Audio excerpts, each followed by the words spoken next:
everyone. As most of you know, I am not a huge fan of Zelensky, but that doesn't mean I never agree with what he says when he's right. And in this particular case, yeah, he's right. I totally agree with him. I've covered over the last 2 weeks, since the news of North Korean troops participating in Russia's invasion of Ukraine started appearing in various sources, said that, everybody said, oh, this is very bad. Everybody expressed grave concern. Everybody said that, yeah, this is an escalation of the conflict. And those of us following the conflict and those of us are in the conflict went and that's where it ended. So Zelensky's frustration with NATO and other allies is understandable because for all of the talk, there has been no action.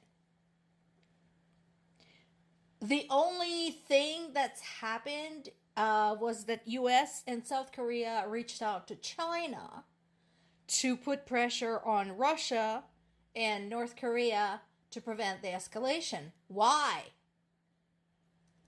Why would you do that? China is neck deep in this with Russia. Why would you ask them for help? Are you crazy? That doesn't make any sense. It's like when you're being beat up by two bullies reaching out to their third friend asking for help. Why would you do that? That makes no sense.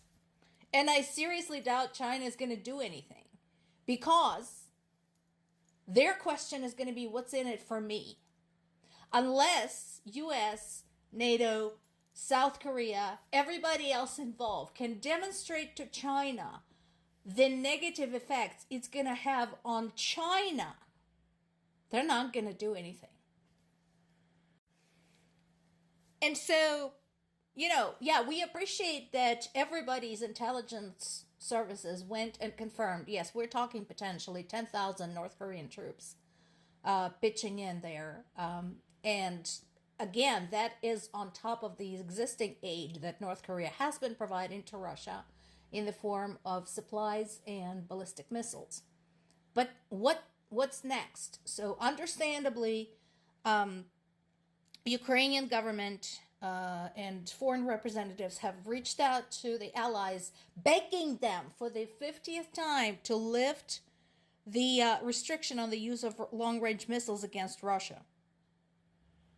And yet, nothing happened.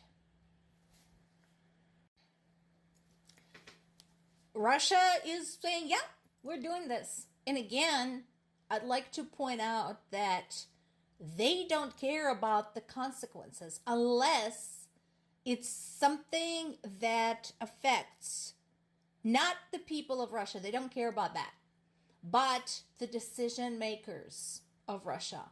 That is the oligarchs, Putin, his entire retinue, and so on and so forth. Until this impacts them directly in a negative and profound way, they're not going to stop. Meanwhile, the issues with getting the aid to where it's needed continue to be issues. Ukraine is still waiting for the fighter jets from Poland, working on the 2025 budget, which undoubtedly is going to be dominated by the military expenses. And just, waiting for something to happen. Again, I think, there is a faint chance that once the election is over, Biden is going to use his lame duck session to do something to, push through the permission to use long-range missiles, whatever.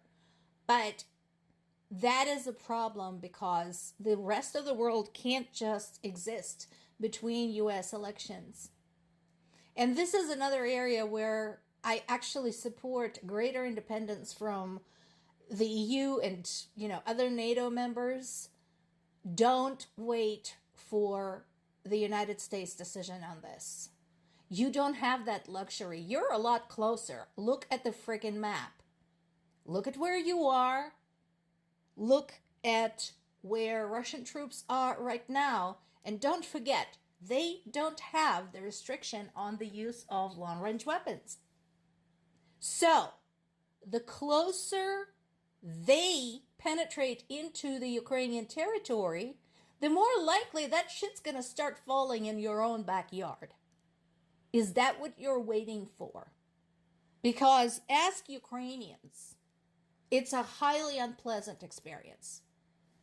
Case in point, there is an article in the Associated Press about American private citizens. So these people are not representing US government or US military or anything. This is of their own free will. They're paying for this. These are people who go to Ukraine to help. And this article talks about one such volunteer who goes there regularly.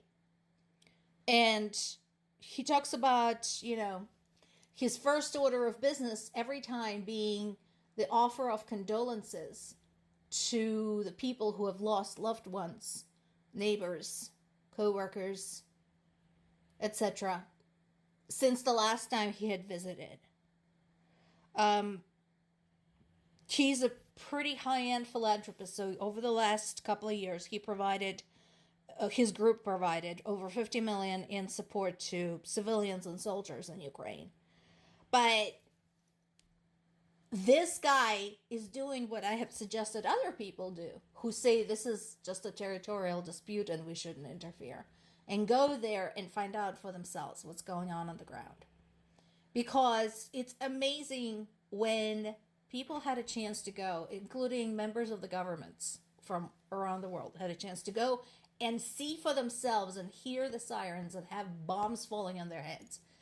They suddenly started having epiphanies about the seriousness of this war. And so this is what this guy's talking about. He is talking about taking this seriously, taking this as a global event that it is, and treating it accordingly, being proactive about dealing with this menace. And this is a menace.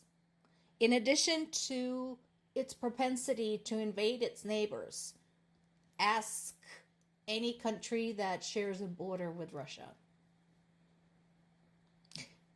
Russia also likes to stage massive cyber attacks. It likes to interfere in the elections. Do you really want that in your life? Do you want some guy sitting in his armored enclave somewhere in Moscow deciding how you are going to live the rest of your life?